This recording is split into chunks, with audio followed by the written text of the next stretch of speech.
as I put everything together. Oh, you got 30 seconds. Yeah.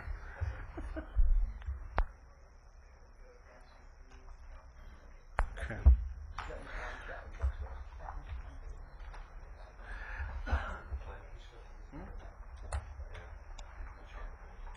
Okay. Thank you all for your patience. As we only get a chance to see each other once or twice a month here, sometimes we always get a chance to say hello and spend a little time on some other issues. So wonderful to have everybody here. We'll go ahead and call this meeting to order, and we'll start with the Pledge of Allegiance. Wise, please follow me. I pledge allegiance to the flag of the United States of America and to the republic for which it stands, one nation, under God, indivisible, with liberty and justice for all. Okay. All right, next item on our agenda is minutes of the meeting. Just a review. Okay. Thank you. Anybody opposed? Seeing none? Okay. Item number 3, any board comments? Mr. Chairman, just if there's anything you're interested in, think about by the end of the meeting. We do have our quarterly meeting of the Tri-Counties coming up, and so if there's anything anyone wishes to address before I go there, let me know, because we carry those to that meeting. And that is the air basin from South. Do they have any extra money they could spend? That's right. They're asking us the same question. Yeah. Well, I certainly think I'll bear that in mind. I know that San Luis is doing some wonderful work up there in regards to climate change and the whole climate action plan. So The only problem is what happened to them is, Mike, if I'm not wrong, they got put into that control basin because of the smog coming from Monterey and up north. They're non-achieving now. they're not compliant. Right.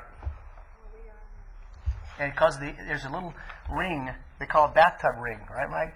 That are up on top of the mountains where the smog comes in from up north, and just enough to cover that part, right? And they had a reading station they put up voluntarily years ago, Yeah, they but have now a that's hurt them because higher altitude a monitoring station that was put in voluntarily. It's not a mandated station, and there's only about 1,000 residents in that part of the county, Right. and it looks like the whole San Luis is going to go non-attainment on this.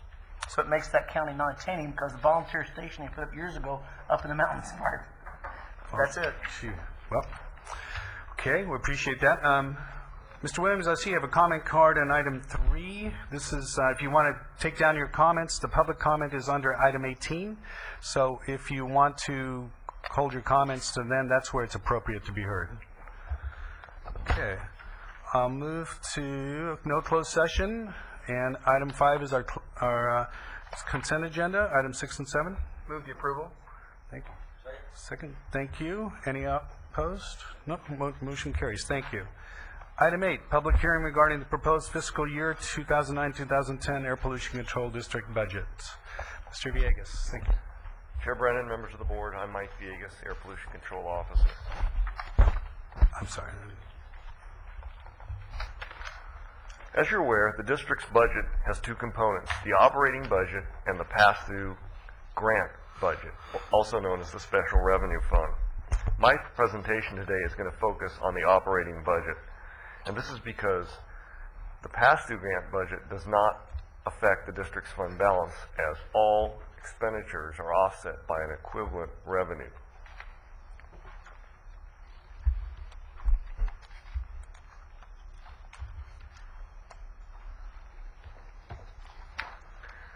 A quick overview.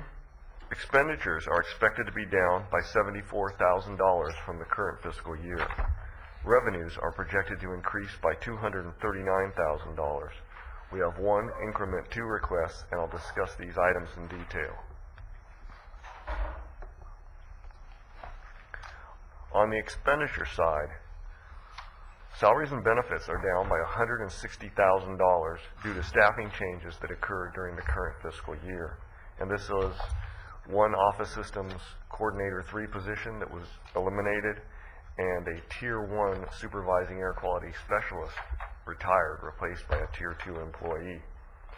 Services and supplies have increased by $138,000, mainly due to an increase in the cost allocation plan. If you remember, we actually received a credit from the cost allocation plan in the current year. There's an increase in the ISF charge for transportation related to our vehicle fleet. And the new building lease agreement now combines rent and facilities maintenance. Fixed assets would be down by approximately $51,000 due to reduced spending on capital assets.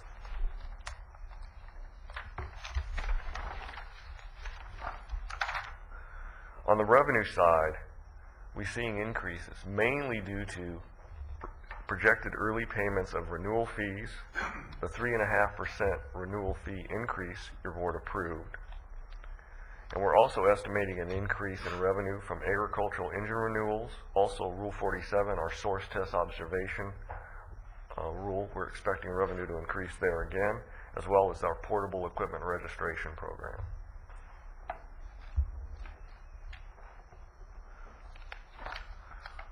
We have one increment 2 request. As in previous years, the district has $25,000 available to assist with either VCTC's Dial-A-Route program or some other type of transit incentive program.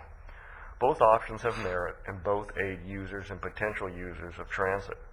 We have not yet been able to implement a transit incentive program with the $50,000 the district set aside in the current fiscal year. However, the County of Ventura is still looking into the project. Darren Kettle is here to discuss the Dial-A-Route program during the public testimony portion of this presentation. This is just a graphic showing the district's expenditures. As you can see, salaries and employee benefits account for nearly 80% of our expenditures. And as I stated earlier, our costs for salaries and benefits are decreasing from the current fiscal year due to the staffing changes. This next slide shows the revenue side of the equation. DMV fees account for $2.8 million of the district's revenue. Permit fees, $2.6 million, and our federal grant, $1.3 million. Just to point out, our other fees include our Rule 47 source test observation, variance fees, and those type of programs, our Title V compliance reporting fees.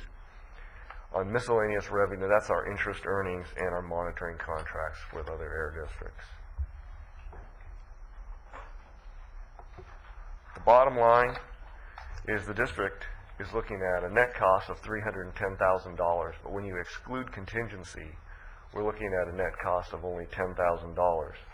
But when you consider that the district's budget includes $107,000 in fines and penalties, and our past average has been about, for the past 5 years, about $325,000 in fines and penalties, you can see that the actual result will be at least a balanced budget and quite likely a net savings for the district in the upcoming fiscal year.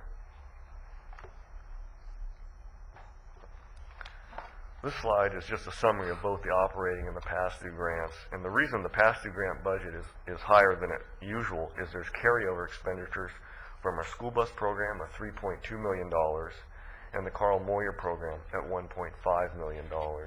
And this is because even though grants were approved by your board for both of these projects, as you're aware with the state budget crisis, the transfer of the monies to the district from the state has been held up, although we've been assured that we'll be receiving funding for both programs in the near future.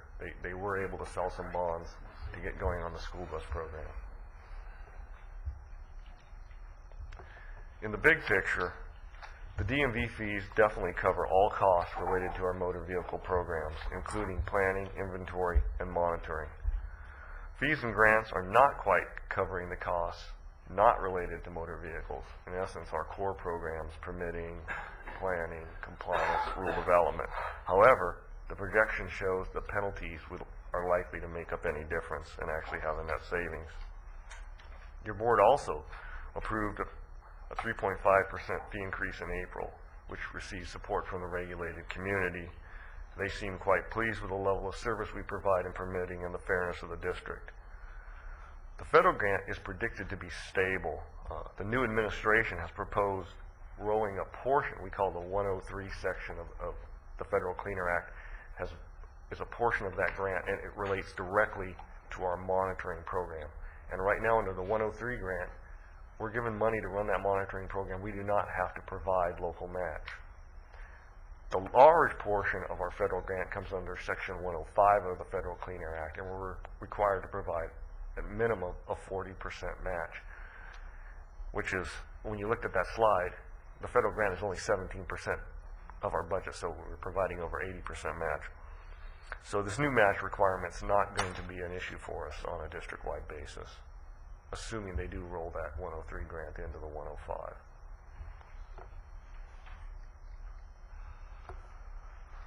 We're also continue to lobby to secure and increase our federal grant, and I think you'll see a letter to that effect later in the board package.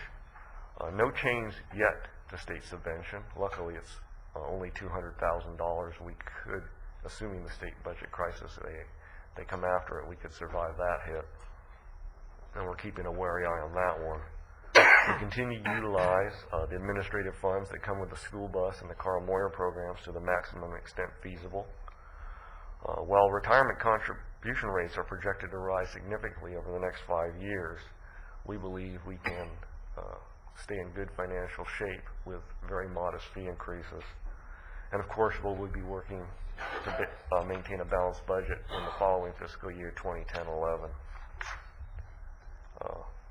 The last picture's the good news. It's a projection of our fund balance. The red line on the top is our fund balance with the recent 3.5% fee increase, and no further fee increases are included in that projection. As you can see, we're going to be able to stay above the fund balance target for the foreseeable future. Of course, you never know what the state could try to do, but things look pretty good for the district. That's all I have. I'll do my best to answer questions. Michael, before we start, I appreciate that, but it seems like we're independent in regards to the state. In terms of how the state's rating funds from everybody, how do you feel that, are we secure in regards to, just as an initial, to make us feel a little bit more comfortable with this? Is there any areas that we should be, liability that perhaps they might be coming after? I think state subvention is a possibility. However, statewide, for all 35 air districts, the state provides $10 million. It's such a small amount, it's been missed in all the other budget crises. It was actually reduced a few years back. I was going to say, I'm sorry to even mention it. Maybe we shouldn't even talk about it. They might be monitoring our meeting and ready to steal it. Yeah, Capcoa has actually taken a let's be silent approach, all the air districts. Okay, well, I appreciate that. We'll make sure it doesn't get too high on the radar screen. Mr. Morgan, you had a question? That was my question. Okay. Any potential, little The other thing traps out there is that we have to the stay? $4 per vehicle registered, and that comes directly via health and safety code. And that's not to say the state legislature couldn't go back and change that. However, by doing that, they would basically bankrupt the districts, where it would be a lot easier for them to increase the vehicle license fee by a modest amount and not. I saw DMV fees up. Yeah, you went- Same question. Exactly. Okay, thanks. Mayor Holden? Thank you, Mr. Chair. Mr. Villegas, just a little bit of a concern, the statement on the conclusion that revenues are expected to be $100,000 short, but there's a reasonable probability the district will experience increased fines. Well, yeah, I'm a little concerned that we're going to meet our budget with increased fines, and I know this isn't a quota thing, but Exactly, and that's why the budget actually has the $107,000. It's because the regulated community has never set a ticket quota, but historically, that's what's occurred is about. I know we're going to follow the same criteria on any fines, regardless of whether it's to meet a shortfall in our budget or just a excess. Correct. Yeah, exactly. There is no quota, and in reality, the shortfall was only $10,000 in the budgets. But and just to put things in perspective, with the entire Tempest on the gas station retrofits, I think we've been extremely reasonable. We avoided that Tempest that blew, that was in Sacramento, and there were bills to change that. The enforcement we followed. We stayed in close contact with the.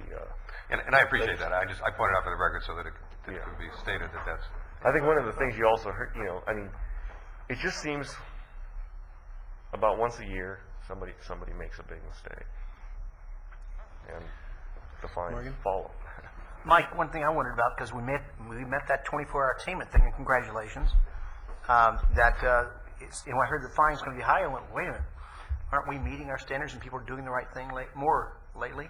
But you say this is projected just in case someone usually does something bad, I guess. Well, you know, mistakes occur out there, and you know, especially when companies, sometimes I think when they cut back, sometimes they cut in health and safety and environment parts of their company, and then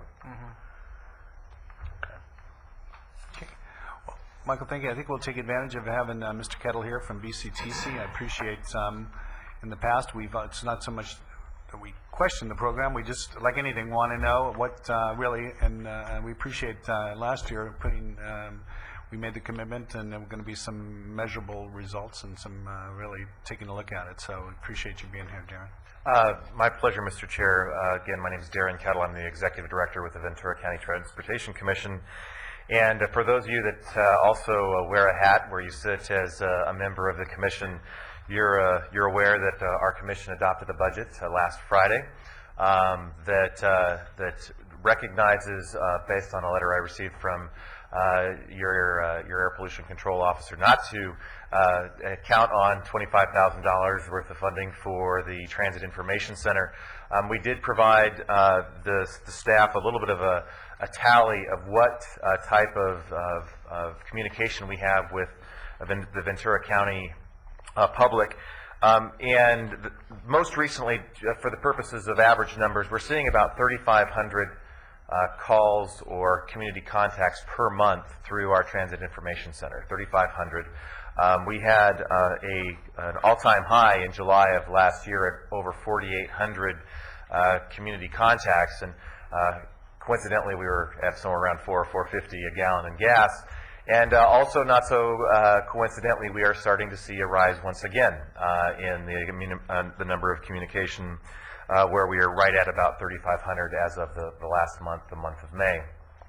Unlike your budget, we are totally beholden to two factors: the state of California and its revenues for transportation and transit, specifically the State Transit Assistance Program, which funds in Ventura County Metrolink services as well as activities on the Santa Paula branch line will be zeroed out for the next 5 years.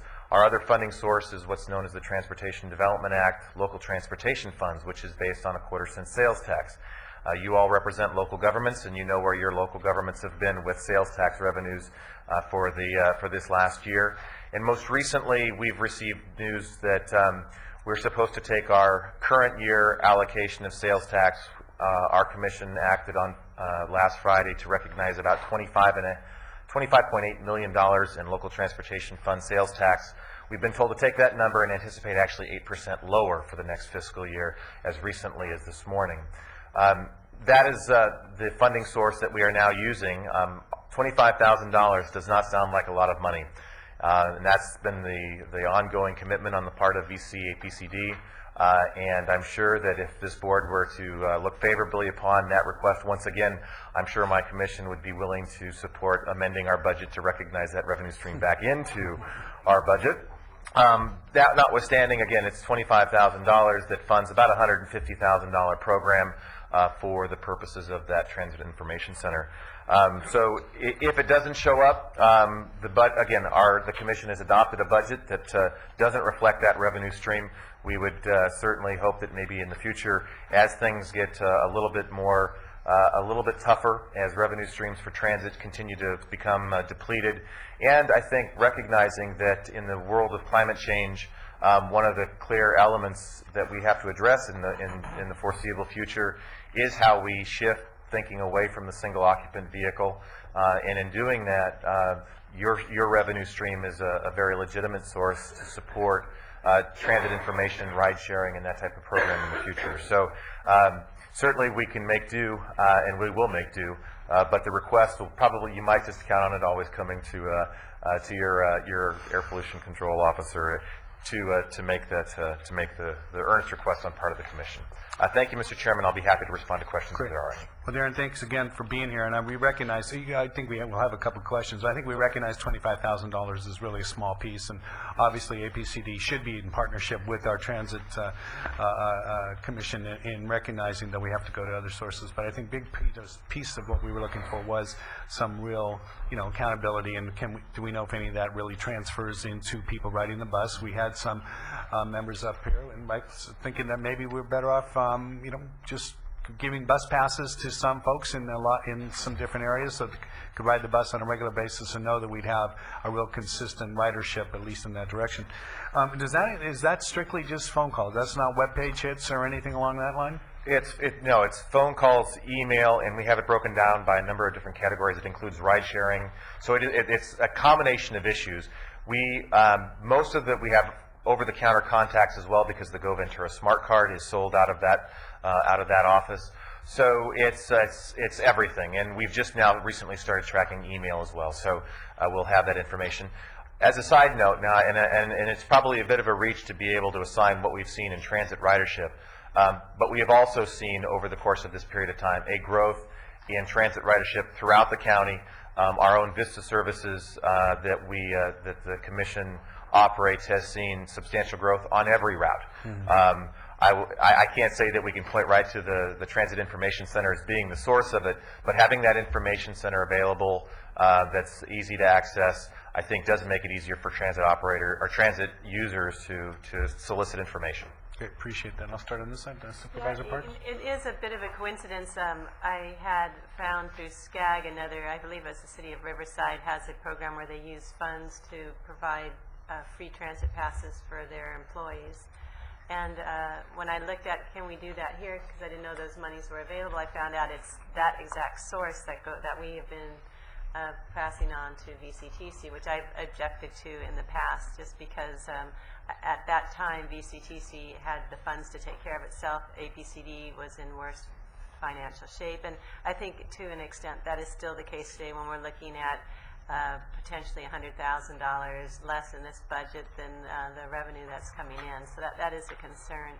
But my main goal here is just to see if we can get a pilot program in place. The cities and the county could have this process to provide free transit passes. There's enough funds there that it would actually, I think, increase the number of people getting on a bus, people who would not otherwise do that. So I think it's worth trying it for a year, and if it's successful, keep it going. If it's not, we have another source that we can provide that funding to. Okay. Start with Mr. Morgan. One of the things that really impressed me in the old days when you gave free passes after the Sylmar earthquake to the Metrolink. I probably would have never ridden it because I had other things to do on the way to LA, all that. But I rode that for a month free, and it hooked me. Because that to me, once you show people how to use it, and they've got a free shot at it, and they learn that it's not that bad, or even on buses, I'm talking about buses also, it might work to do these free passes, especially to those who aren't using it now on Metrolink, have that kind of program come back, because we saw a great increase in numbers after that program. I'm sorry to interrupt, I just wanted to comment. When the former director of VCTC, I had pushed forward a program to provide free transit passes to Moore Park College, and they saw a huge bump in the increase of people using it. So I'm certain that it will increase ridership. Even if it's just for 1 or 2 months, people get used to it and see it, that it's viable. Moving on. So Supervisor is Long? the conversation here saying let's keep that $25,000 contribution to VCTC so we can incentivize through one program or another, whether it be through the call center or through... No, actually, instead of providing the funds to VCTC, we would provide it to the cities and the county to be able to use to get free transit passes. That's what this program allows. It actually can be converted into transit passes for employees. Mr. Chair, it's all 10 cities, is that but 25? I know staff has been looking at this, so they'd probably be best to answer that question. Great, Darren, thank you for a second. Michael, if you could step up, because I was just wondering about the capacity to get the word out, capacity within the cities to help move this forward. Well, I think we'll look back at the current year. We set aside $50,000 for the county of Ventura to kind of get the pilot project going. It hasn't taken off yet. They've had, the CEO's office, I think they're a little busy right now. They're not in the situation, and I just, to quickly clarify, we're only looking at $10,000 shortfall in our budget. We're the, Right. 100,000 No. this year. No, too much. Mr. Chair, just a comment, and I appreciate the desire to try to get, at Gold Coast, we've done incentives with passes too. My only concern is if we're gonna spread it among every city in the county, our effectiveness as far as, do we dilute our ability to take a $25,000 for which, Mr. Kittle mentioned that actually becomes leveraging, becomes a $100 and some thousand project. I mean, I just wonder if we're diluting our monies and we can get a lot of passes out there, but if we're not effective in it, then are we accomplishing what the $25,000 was intended to do? Mike, could you, I'm sorry, I was trying to catch what you were saying. Was there $50,000, there was a it's still available. pilot program? Yes, and it's still available. We've let the county of Ventura know that, the monies are available. We've met with them 2 or 3 times, and, I've had my transportation person talk to them, and I think what we do is go back, we would directly contact the city of Riverside and understand how their program working, and then set up another meeting to see if the county of Ventura could utilize those monies from the current fiscal year to get a transit pass program. Now, what we're talking about now is another $25,000 that would be available in the upcoming fiscal year, and then we could, I could approach the city managers and attend one of their meetings and let them know it's available. I don't know. I mean, obviously, divided 10 ways, it's not a lot of money. On the other hand, maybe only 1 or 2 cities may want to actually, go through the employee benefit issues of allocating out bus passes. Okay. Further thoughts? As Well, we know, this budget is for final adoption in June 23rd, but right. Well, I think the questions that came up in the past regarding this allocation from this governing board to the VCTC operation was a question of accountability and results, and was it being put to good use? And I think the executive director of VCTC has just given us some numbers that speak to the volumes, and I think even if we go into a pilot that's going to offer free passes, folks who are going to have those are going to still be utilizing or calling on a service that's going to give them support and direction as to how to utilize the system. So I think the investment in the call center is a good investment.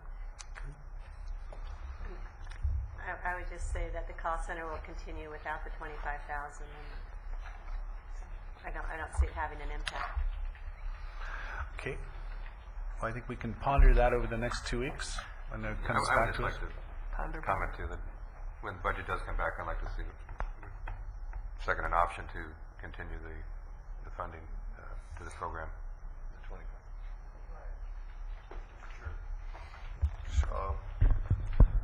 Mike, we've got a couple weeks before this finalizes. Is that enough time to get a sense of city participation? I'm not, Well, if we go with some kind of employee subsidy for transportation, cities will participate to one degree or another. I don't know. And the question, the real question here is where does this money get leveraged the most? Does it get leveraged the most with a call center at VCTC, or providing passes to public employees who will then use Gold Coast or whatever? So that's the judgment that this board has to make. Right. And do we have time to get any kind of I think what I feel could, for whether if that's going to if nobody's going to participate, then it's worthless.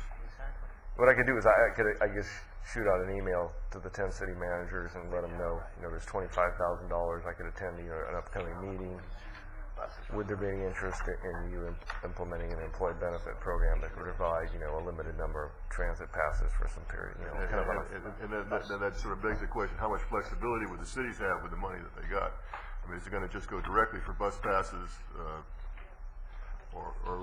could there be other programmatic uses? I guess it's just bus passes. I mean, this is a policy call, so. Yeah, but we have to know, I mean, the thing is, we've got 115 employees at the city of Port Hueneme. How many of them would use the free bus pass? I don't know. So, there's no, without getting having some kind of a rough survey, there's no way to tell whether that money would be useful to us or not.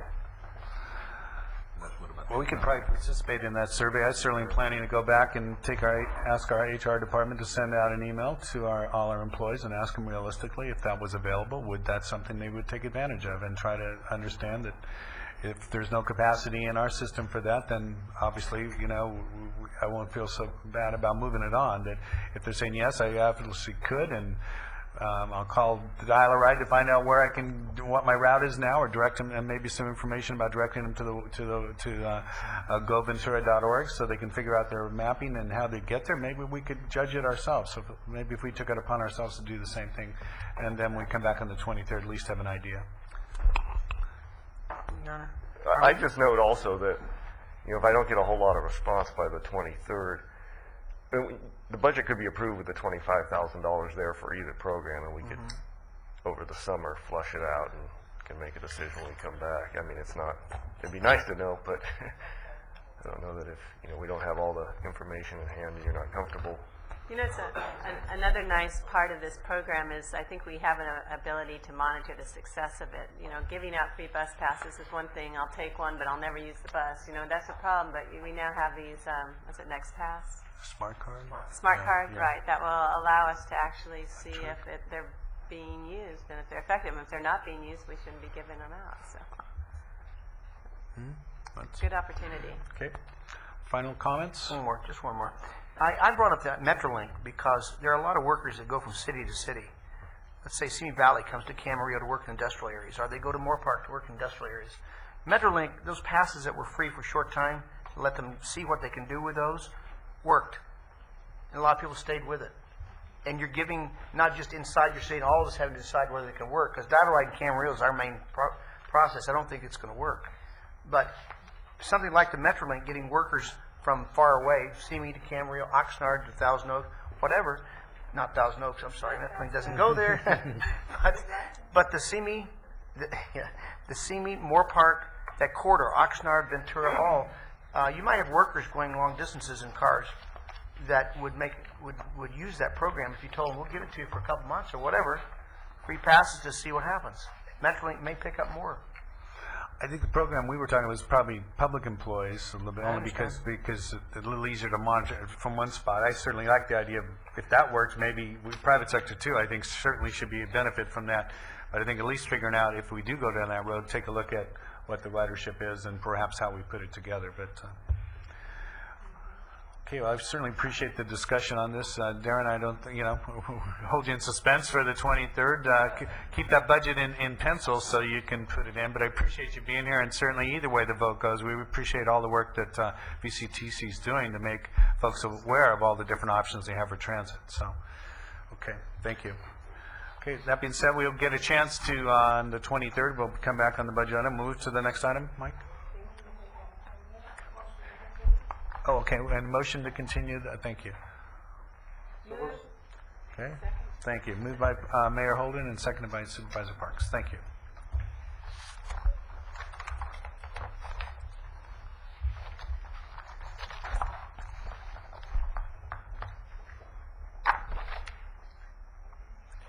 Okay, item 10? Good morning, Chair Brennan and board members. 9, thank you. Good morning. I'm Chris Frank, Air Quality Engineer. Our agricultural assistance program is funded by a $2 DMV surcharge on car registration fees. Today, we're recommending your approval of agricultural assistance grants to repower 2 irrigation pumps with lower emission diesel engines. The combined emission reductions from these 2 projects will be 1.5 tons per year of ozone precursors, 0.06 tons per year of diesel particulate matter, and 9 tons per year of carbon dioxide.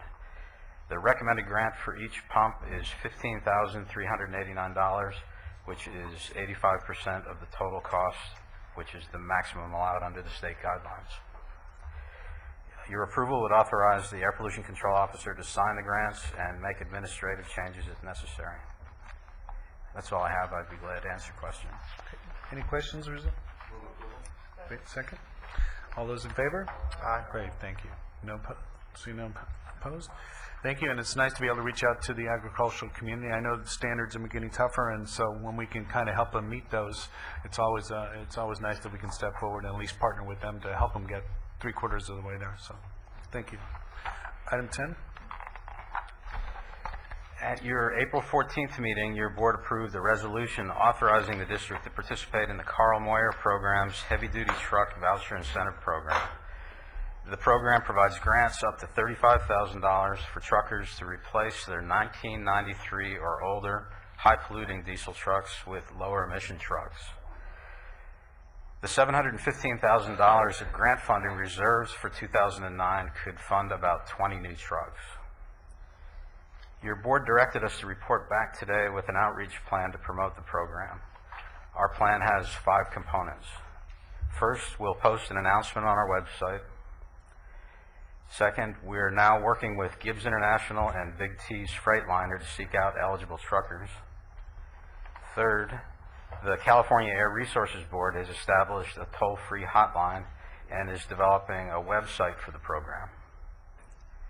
Fourth, the Air Resources Board has promised to send a postcard to every eligible truck owner in California by June 15th.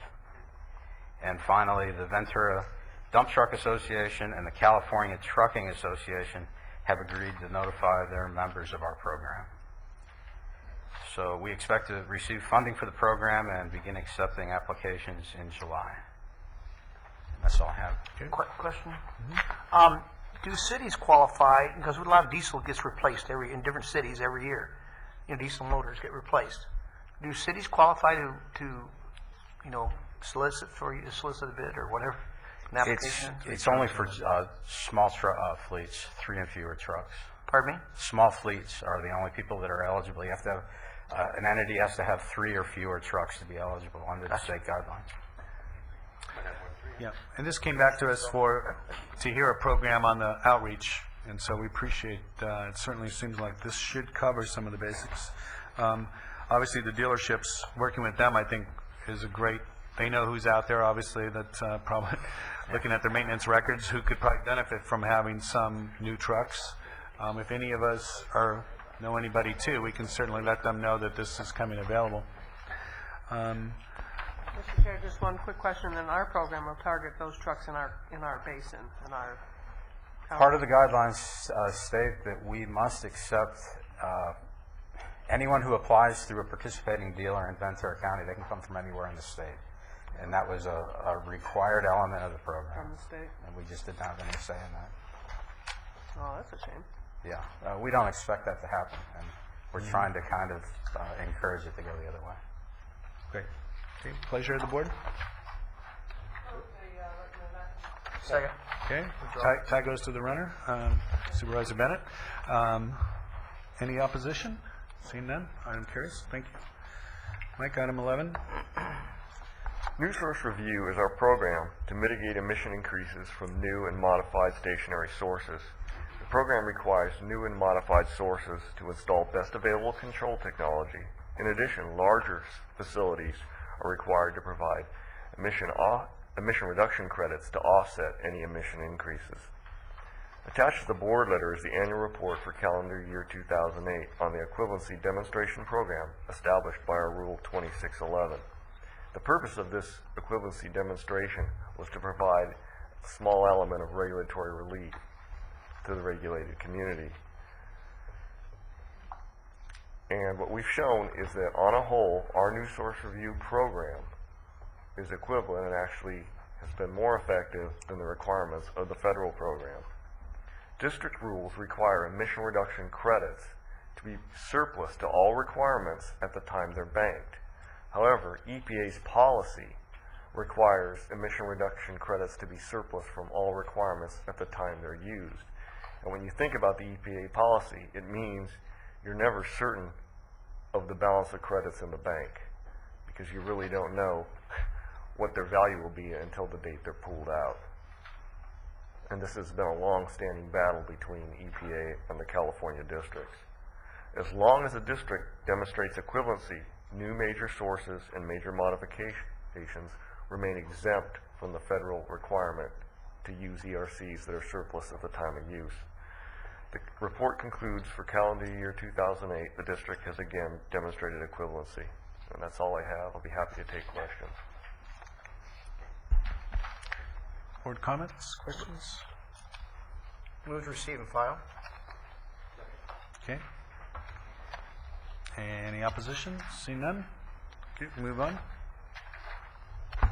The district's existing agreement with the County of Ventura for leasing our office space at 669 County Square Drive ends on June 30th of this year. The proposed new agreement is for a 5-year term, but allows the district to cancel the lease upon giving a 90-day notice to the county anytime after July 1, 2011. The district's existing agreement was based on reimbursing the county for the cost of purchasing the property at 669 County Square Drive based on our square footage. The new lease is based on a lease rate of $1.75 per square foot, and this is based on a survey done by County Public Works Real Estate Services Department on comparable office lease rates in the city of Ventura.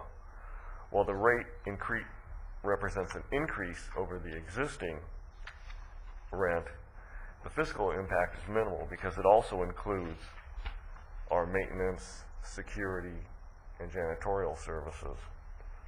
So we would not be incurring any charges from General Services Agency via ISF charges for those services, which we pay separately. Also, the proposed lease will keep our rent stable for 2 years, and the district has adequate funds to support the proposed lease agreement. I just want to point out that there's one caveat there on the utilities. We would pay separately for the natural gas that we use to fuel our vehicle fleet. But those charges are minimal, and we have adequate funds to cover that. That's all I have.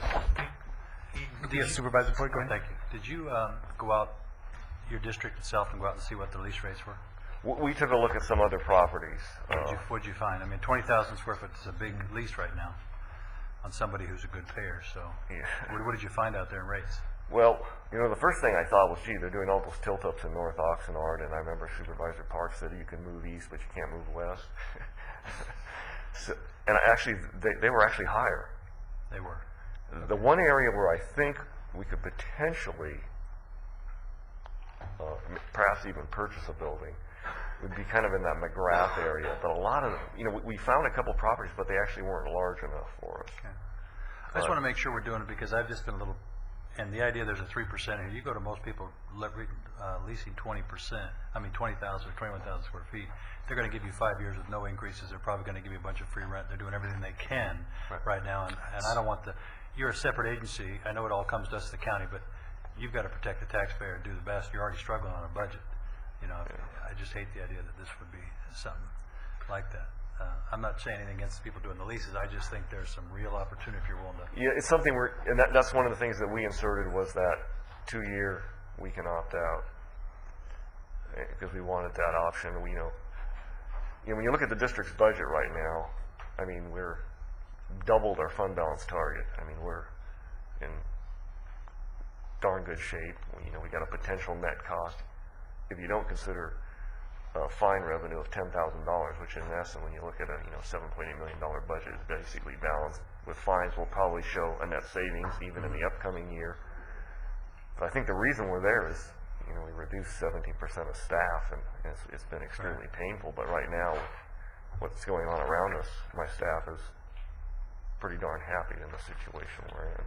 Well, I agree with you that looking at possibly other office space and even a building purchase could be very good long-term options for the district. When you think about it, even the corporate clients aren't all looking at purchases because it's more flexibility and they can save more money sometimes. Who knows? I think the commercial market's going to continue to go down and tank, and you just have an opportunity with this large of a space with a government, hopefully a good government payer. You have the opportunity. I just hoping that you would take a hard look. If you're comfortable, I mean, I'll go along with what you want to do. I just think there's some opportunities out there. I'd love to see you get rid of that 3% increase for sure. I mean, I don't think that cost of living is something we should be paying.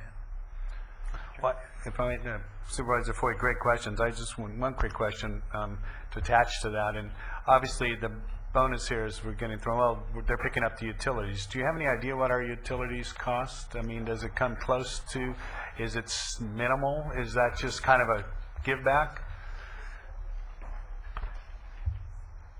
This kind of reminds me of that great commercial where the guy's going, man, I want to stick it to the man. But sir, you are the man, you know, that's right. But we do need to ask those questions. I mean, in this market, it is public money. And well, folks, it kind of comes back here, but it is a good question to ask. Roughly, you know, the way, we don't have a written lease agreement at this time, so the utilities, you know, we're paying through ISF charges, and it's about 30,000. That's a rough estimate. I don't have the exact number right now. I can get back to you on it, though. Okay, well, I know electricity rates have gone up, but I mean, certainly other things, I'm just wondering if it does any of that weigh out in some way, shape, or form. So that was something that I would like to have seen maybe projected a little bit there, but I'm sorry. Mayor Holden? On that question, I think, Michael, if you look at your numbers on your budget, we were at $225,000 in ISF charges when the rent was $193,000. And if you take the rent up to $425,000 and you drop the $225,000 ISF charges, you're still at about a 10% increase. You go from 418 to the 440 number. I have the same concern that Supervisor Foy just raised. Couple questions. We are moving because... Oh, we're not moving. That's the... They're looking at potential of moving. I mean, but the motivating... I'm a little confused. You're staying in the same physical... Exactly. You're just rewriting the lease? Yes. Okay. So that is even a bigger concern when we start looking at justifying these expenditures, because we're staying in the same building and our rent's going up by 10%. If you include everything, and I don't think I missed anything as far as looking at the numbers. And in today's time, I know with the vacancy rates, and the second question is, who did we utilize to shop our needs as far as a broker? Did we utilize a broker, or did we just do it ourselves? Actually, we did work with a couple brokers from our side, and then obviously the county looked at lease rates. Yeah, I have the same concerns that we're landlords and what's that? No, I mean, but just as far as as long as the numbers add up and make sense. My first blush of the numbers is that you take the decrease in ISF charges and take that away from the new lease rate, and you're still at about a 10% increase per year, and then you add the 3% increase on top of that, you're at about a 13% increase in rent, which... Right. And if it costs, like Supervisor Long said, to move, but you're not going to pay that cost every year for 5 years, so you have some of that in place. I mean, Supervisor Bennett said something really good when we had our hospital come, I don't know, 6-8 months ago and did their review and saved us $25 million.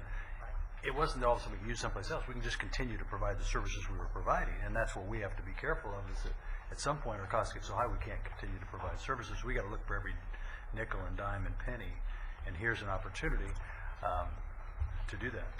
Yeah, that's exactly, and then that's why the rent's stable for 2 years, and after the 2 years, we can get out of this lease. Is it possible for you to put something in that lease that you could get, so you could go out and really make a hard look right now?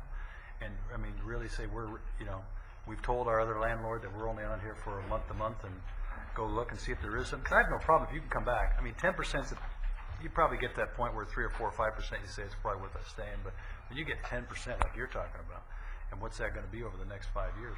Plus you get the 3% increases. I mean, that's going to get pretty hefty. Because I just think the opportunity for a tenant who's going to pay and take 21,000 square feet, unless your place is just built out so well that, and I think any landlord's willing to build out anything right now. Well, one of the things I did weigh in looking at some of the other properties is, right now, when we need to come to meetings here, we just walk over.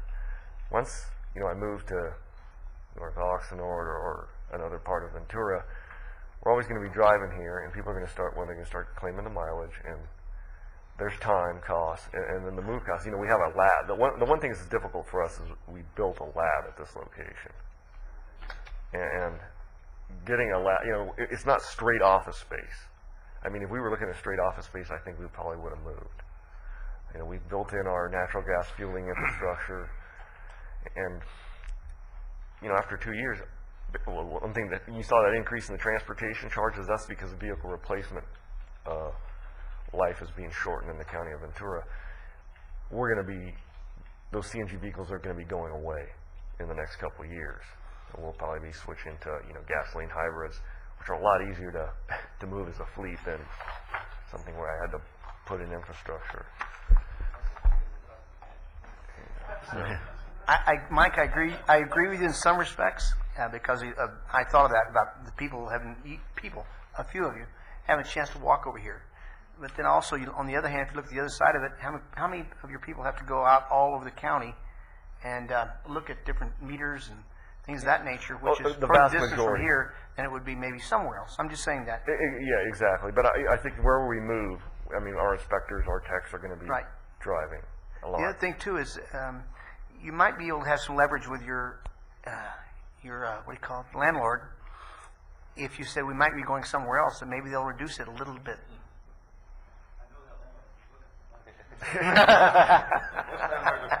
Most landlords trying to keep their tenants, and raise the rent. Yeah, the one thing also, I think, That's what I'm saying. You don't raise it now. You kind of keep it the same, and that's what I'm saying. I want the county as negotiator on our side. That's what. the other thing I looked at, and, you know, with the ISF charges for custodial maintenance, etc., I realized that GSA is going to be hitting that same retirement cost that everyone else is. So those ISF rates are going to be, in the future, going to be dinging up, but my rent is locked in at no more than 3%. So, you know, I'm kind of, it's a mixed bag, and then the cost to move.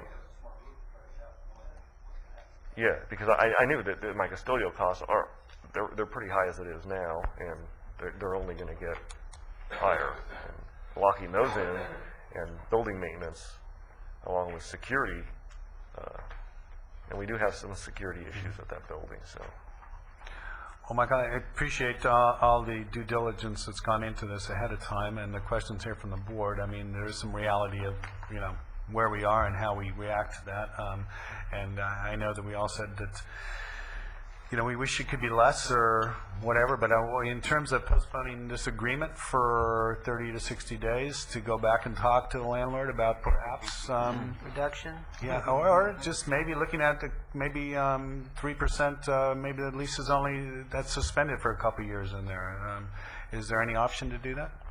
Because knowing what's out there on the market, especially Well, here's my concern. I don't have a lot of leverage right now. Reason being is, Yeah, it's a little awkward position, right, Michael? it's a little tough, just because there's other agencies renting buildings nearby that are actually paying higher than we're going to be paying. So if I say, well, I threaten to leave, they say, well, that's great, I'll move those sheriff's folks over in your building. So it's, Mr. Chair, and you might be right that there is probably a premium added to being close to this facility. There or to certainly this, is. this mecca of incredibly good policy and fine minds. Exactly. But there is some premium that I would think that there probably is a goes premium to there. that. The other thing, though, when I look from a staffing standpoint is, right now, when we have a problem, we just say, hey, GSA, the plumbing's leaking. I don't have to monitor the contract with some independent provider of maintenance, an independent janitorial service. You know, I'd up my admin costs when I move out, and I realize that could occur, and so it's, you know, I'm trying to weigh everything. But I think after a couple of years, we do, I mean, I do want to look at the potential of finding a lower cost office space, certainly. Things would need to. Mr. go Chair, ahead. with that in mind, I'd like to offer that we approve, a motion to approve this item. You got 4 abstentions? We got one motion. Yeah, I'll second it. I just would offer this. The only reason why I think you guys are pointing out very, very good and legitimate points. It's just a timing issue.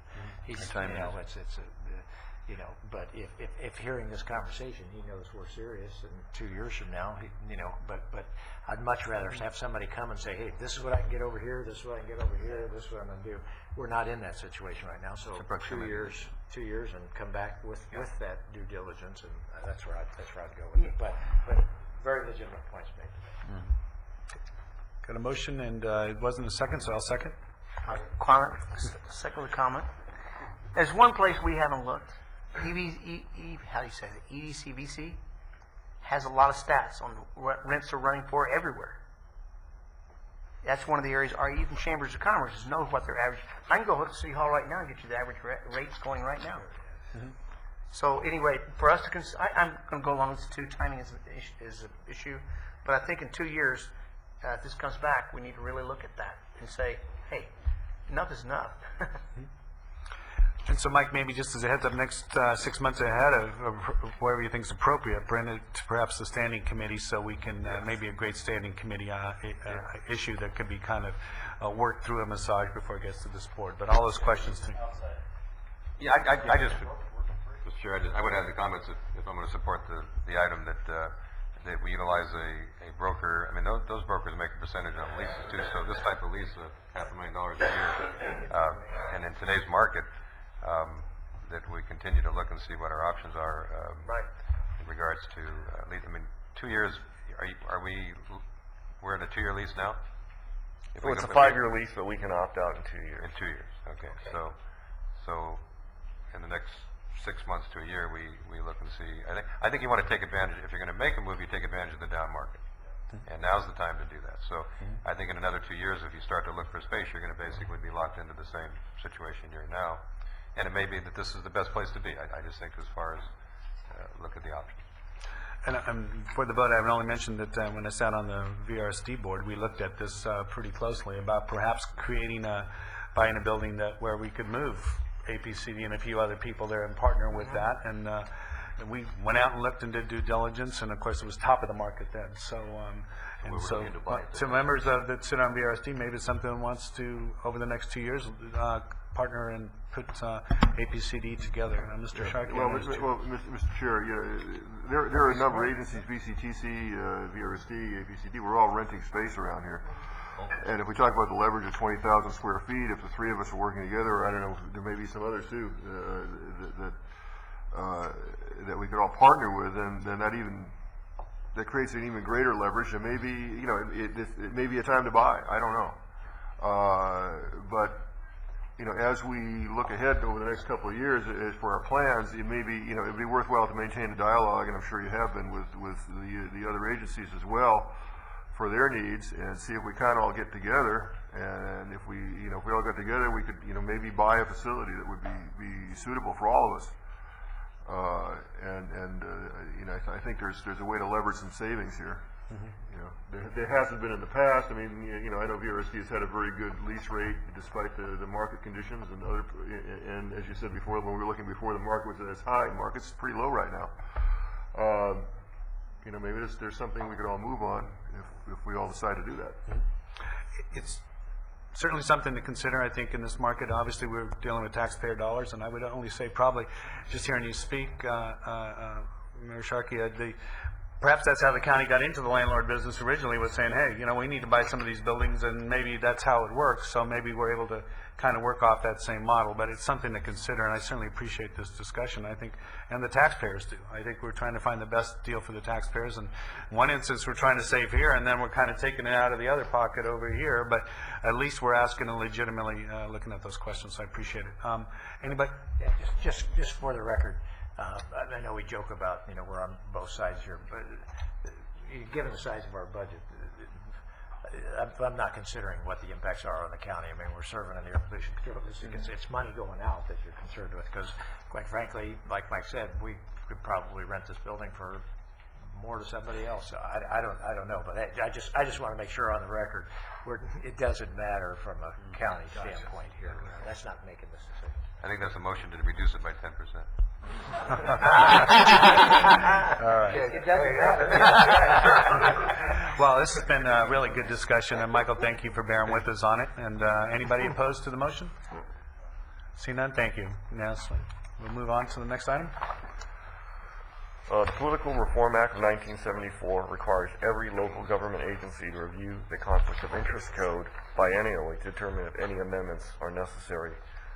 We just have some minor amendments to our Exhibit A. We're deleting one reporting classification that no longer exists. Move to recommend. Second, thank you. I was going to say, just move to item 15. Audit. 14. Why do I get, thank you. The federal economic stimulus bill passed in February made $156 million available nationwide for diesel emission reduction projects that can be implemented quickly and promote job creation and preservation. We submitted 3 grant applications to assist 2 companies repower 6 crew and supply boats with lower emission engines. These boats service oil platforms offshore Ventura County and Santa Barbara County. Repowering them would result in a very large amount of emission reductions. The EPA will be notifying us in July whether or not we got these grants. So moved. Great. Second. Any other? No. See no opposition. Item carries. 15. Our external auditor, VDD, recently completed our comprehensive audit for the fiscal year ending June 30, 2008. This resulted in 2 reports, the comprehensive annual financial report and the single audit report. I'm pleased to report that the audit did not find any material weakness in the district's financial systems. I've also provided a letter to your board, which we received from the auditor on June 2nd. And Michael, thanks. We appreciated having that ahead of time to look at. It was advance notice. It certainly was I thought, very good audit and reflective of the wonderful job that's going on at APCD. Thank you. Yeah, we have excellent financial staff. Move approval. Second. Second. See no opposition. Item carries. So move to item 16. So receive and file. Move. Okay. 17, receive a letter from Congresswoman Capps and Congress 2. Thank you. Move to receive and file. Second, thank you. No opposition. And then item 18, we have public comments. Mr. Williams, thank you for your patience. You want to address us on APCD matters in relation to the Air Pollution Control District. The green light's on and I hadn't started talking yet. Better start then, quick.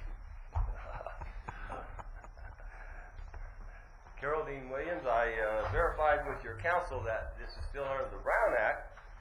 And Mr. Brennan, I know you're special, but you didn't let me talk on item 3. And on item 12, I would have spoke to item 12, but it says to sign a lease agreement, not to go out and look for another building. So you denied me the right to speak to item 12. And so I'm here to criticize you under the Brown Act. But before I criticize, I want you all to stand up and I want you to bow to Mr. Brennan. He's special. Yep. Let me tell you how special he is. Well, I got a criminal complaint here to the district attorney. Now, he's driving a big BMW. Okay. He's driving a big BMW, and to save gas and air pollution, he parks it in a no parking zone. We all know that's a violation of the vehicle code. So, me being the good citizen that I am, and following the order of Red Flex of taking photo camera violations, I snapped those 3 pictures of the front, side, and rear.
Now, Carol Dean, you're making some fabrications here, but we're enjoying it, but there's obviously some fabrications, so. Well, now, don't let your face turn too red. You already run It's not air quality issue. Now, now notice our city attorney, our Ventura city attorney. Mr. Chair, I don't believe this is germane to the Chair BCCD Brennan, board. Address APCD. Yeah, this I is let you not- go for just a little while, Carol Dean, because I think some of these folks have heard it before. I'm not concerned about the issue as much as certainly you are, but it's not really the business of the APCD. And my car was turned off, so I wasn't polluting, but I did pick up that fishing rod that was in the way of the other cars so that the traffic could move ahead and wouldn't be polluting the air. So that's the reason I was parked there. Let me ask an APCD question if I Good. did. Okay. Now, you didn't leave your car idling. Now, we know idling is one of the worst forms of air pollution, right? So, will you pass a deal that we can park in no parking zones if we turn our car off and not be cited and save on air pollution? Let me talk to him. Reasonable request. Consider that. Reasonable request. Thank you. Can I ask him a question? Before you leave, I'd like to ask you one question, because I'm not from Ventura. Okay. And I see you know Mr. Brenner, it's Brennan, quite well. And I haven't figured out yet, being an outsider, whether you're a stalker or a paparazzi. Because you're following him, and he's doing a good deed for the public, getting us something out of the street. And I'm trying to figure out what your goal is here. That's all. That's the district attorney to answer that. No, I'm just you. You're the one I'm asking. Well, Carol Dean, your time's winding down, but I certainly do appreciate you bringing it to the knowledge of the public. As I said, I donated $35 to the Friends of the Library as a parking ticket to pay for my 5-minute stop in the no parking zone as I solicited the folks in the parking lot to see whose fishing rod it was. So, but thank you, Carol Dean. And like I said, in this day and age where we're struggling for dollars for public money, please be real cognizant of the resources, public resources you use on some of these requests. As a taxpayer, you should feel some responsibility about weighing what's appropriate, and not because it's my issue, but in all issues you deal with, what's appropriate in using public resources to kind of get some of these answers. So you're welcome to it because public has transparency and they're welcome to it, but please be cognizant of that too as a taxpayer. So on that, we'll go ahead and adjourn to June 23rd.